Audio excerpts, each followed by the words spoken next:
Hey there, tech-savvy friends.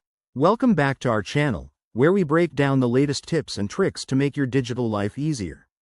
Today, we're diving into something super practical: how to see your Union Bank user ID in 2025. Whether you're setting up a new account, troubleshooting an issue, or just need a quick reminder, this step-by-step guide will get you sorted in under 2 minutes.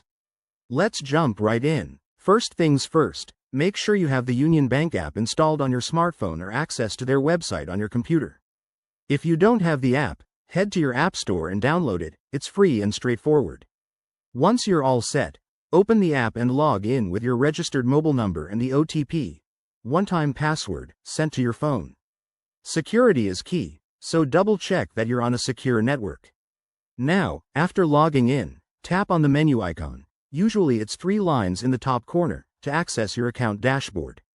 Look for the Profile or Account Settings option. This is where the magic happens. Inside the Profile section, scroll down until you see your personal details. Your Union Bank user ID should be listed right there, often labeled as User ID or Customer ID. If it's not immediately visible, check under Account Information or Security Settings.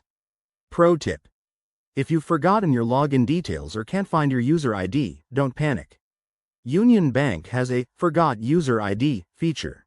Just go back to the login screen, select that option, and follow the prompts. They'll verify your identity and send your user ID via email or SMS.